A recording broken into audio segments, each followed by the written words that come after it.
Let's move over to the wide receivers. This is a little bit a better group than what we've dealt with running back, although not great. Now, here's the notable wide receivers and tight ends with the bye week. We mentioned Nico Collins, Terry McLaurin coming off a phenomenal week, Courtland Sutton, who has been so consistent for the last 2 months. See Sutton.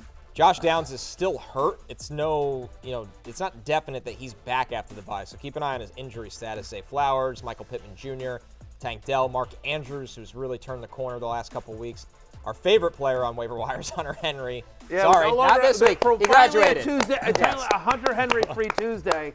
He was tight at 9 last week. We talk about him every single week. Every single week, and no one wants to pick him up. So, but anyway, a lot of big name pass catchers on a bye this week. And we start with the Panthers, and that starts with Adam Thielen. Now, this is a tough matchup against the Eagles. We expect him to be chasing points. Adam Thielen's available in 68% of leagues here, Jay. Xavier Legette in 73%.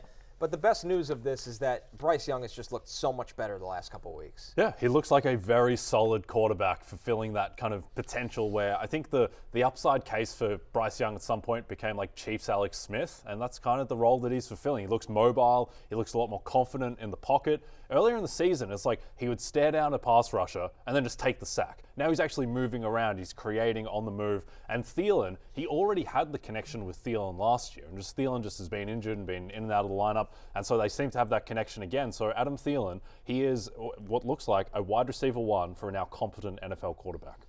No question about it. The argument against Thielen in the preseason is like, well, he's old and this guy gets injured a lot. But Deontay Johnson. Right, yeah, exactly. And Deontay Johnson. But Deontay Johnson is gone. Like, literally gone. I don't even know if the Ravens know where he is. I don't know. That's one of the most bizarre stories of the season, by the way, that Deontay Johnson goes from having like a 30% target share to barely elite, or to be traded for only to be like, hey, is he handing out towels in the locker room? I don't know what he does on the Ravens anymore. I just feel like he's going to get cut and be on the Lions or something in 2 weeks. I have no idea what's happening. It's super weird, but that was the anti-Adam Thielen argument in the preseason. But now, by the way, healthy, so he missed a lot of time, so not really worried as much about sort of wear and tear at this stage of his career. And to your point, this is somebody who last year with Bryce Young was a fantasy starter for much of the year and had a 24% target share last week, right? Got 10 targets, 9 of them came in the slot. He's had at least 1 end zone target in 3 straight games. That one-handed catch to keep the drive alive against the Buccaneers was unbelievable as well. Now they're at Philadelphia this week. You obviously don't love that matchup, but to the point, there could be some junk time here. They try to maybe move him around, veteran wide receiver for him. And yes, Bryce has looked good. Some of the other pass catchers on the Panthers we should mention. Xavier Legette has a 19% target share of his last 5 games. He's obviously a nice red zone target, especially with Jatavian Sanders not going to be there for the Panthers as well. David Moore has had back-to-back games with at least 5 receptions.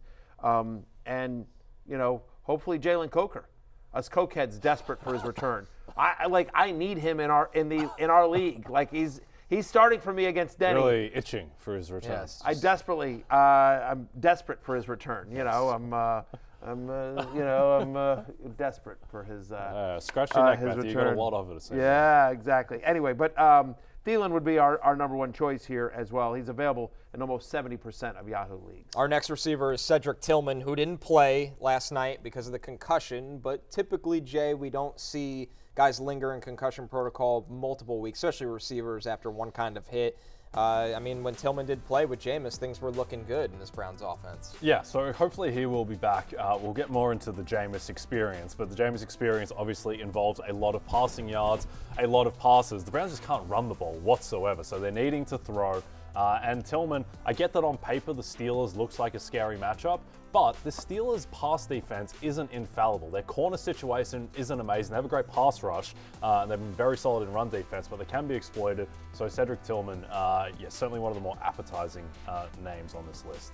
Yeah, and they'll be underdogs in that game at Pittsburgh. Yep. And Elijah Moore may be 6.5 viable points. as well, Matthew, especially in PPR formats where he typically can grab you a couple catches, even if it's underneath stuff. Jameis Winston's made 5 starts. Elijah Moore has got at least 16 fantasy points in 3 of them. Now, obviously, Tillman's missed a couple of those, but still, Elijah Moore looked pretty good last night. What a nutty game. We'll get into that as well. But Club said with a 22% target share in the 4 games prior to suffering the concussion. We like him from a talent perspective. My question, Connor, in a win or get in game for the Fantasy Life commenter squad, club set in your lineup? Absolutely. The faith is real. I'm going to start him over Xavier Legette. Okay. I don't like Legette against Quinyon Mitchell. Yeah, fair. I just think he can get erased. That's a bad matchup for him. So if he clears concussion protocol, which we all think he will, I'll be playing him over Legette in my flex. There you go. There you go. So, all right, our next, this is a favorite of the show. NWI, Nick Westbrook-Ikhine, There you go. has just been a touchdown machine, and he might really play a big factor in fantasy playoff seeding because he's got Jacksonville this week, Matthew. He's 82% available. He's getting more targets, finally, from Will Levis. Since week 6, no player in the NFL has more receiving touchdowns than NWI. He's tied for the NFL lead. He's got 8 since week 6. Quietly a 20% target share in 4 of the past 5 games, at least a 20% target share. So the Titans haven't always been super pass happy, but when they are throwing, they're at least giving some looks to Nick Westbrook-Ikhine. And I was happy to see last week, like, again, it was bad, negative game script, so it was good for NWI, but like Levis was throwing a lot. He got, I think, 8 targets last week as well. And you mentioned the matchup with Jacksonville as well. Jags allow the 3rd most fantasy points to opposing wide receivers on a points per game basis, and there's some Favre in Will Levis. There's some fearlessness there. Like, he'll chuck it whenever, which you kind of love. And so it's basically him and Ridley. It's really the only 2 guys in a team that's going to be throwing quite a bit against the Jacksonville Jaguars. Some injury-based ads with the Chargers here. Quentin Johnston, 58% available. Josh Palmer, 85% available against the Chiefs.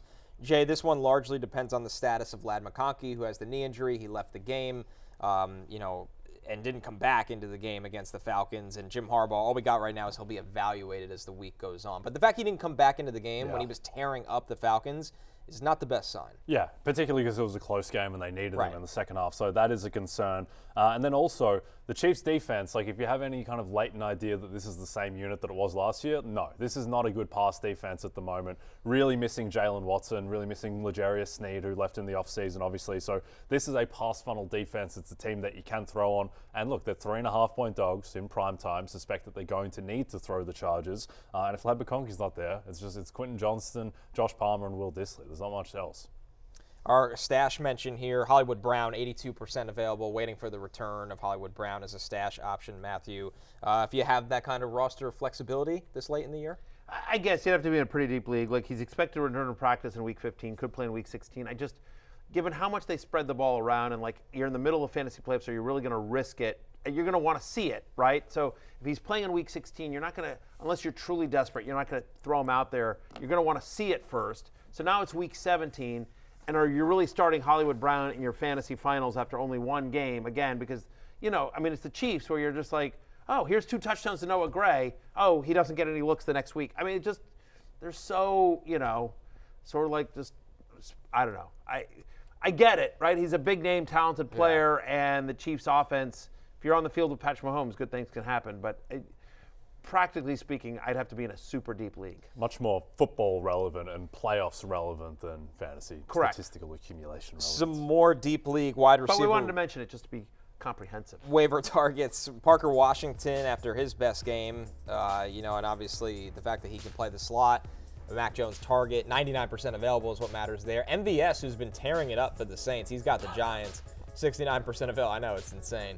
And Brandon Cooks, who had a decent return from an injury stint against the Bengals, he's 90% available. The Bengals defense can't stop anyone. Cooks had a 19% target share in his first game back last week. They're playing Cincinnati, who's obviously, tough against wide receivers. Like, it's just a good matchup for the Dallas pass catchers as well. I want to talk about Parker Washington just for 1 second. I don't think that's a complete fluke. We talked about this, I think, a little bit yesterday, but when Christian Kirk was on the trade block, this was widely reported, Florio, Schefter, everyone was talking about the fact that the Jags wanted to move on from Christian Kirk. And then the week before the trade deadline, breaks his collarbone, he's out for the year, and so obviously he can't be traded. But one of the reasons why, I have this on good authority, one of the reasons why the Jaguars were looking to, obviously tough contract, but beyond that, is they have a ton of confidence in Parker Washington, who, whenever he's gotten an opportunity, has just sort of produced. You saw that this past weekend in a tough loss to the Houston Texans, where Parker Washington had this monster game, and he's had 3 career games. He's had only 3 career games where he's gotten some looks, right? 3 career games with a 15% or larger target share.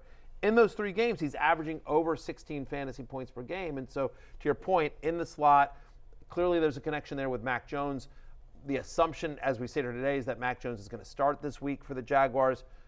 I actually think Mac Jones starts the rest of the year. I don't know why you bring Trevor Lawrence back after that hit. In a lost season. A lost season. It just, let the guy get healthy. That was just such a awful hit. But anyway, I have Parker Washington in a couple of dynasty leagues. I like the guy. Hey, it's Matthew Berry from NBCSports.com and Rotoworld.com. And I want to thank you so much for watching whatever it is you just watched. Or if nothing else, being too lazy to click out of the autoplay after this video started, after whatever it is you actually wanted to watch finished. But now that you're here, I'd like to take a moment here to ask you respectfully now, okay? I'm asking you respectfully to subscribe to the NFL on NBC YouTube channel. You'll get the latest Roto-World fantasy news headlines, all sorts of great shows, including my own Fantasy Football Happy Hour. So go subscribe now. Again, I'm asking respectfully.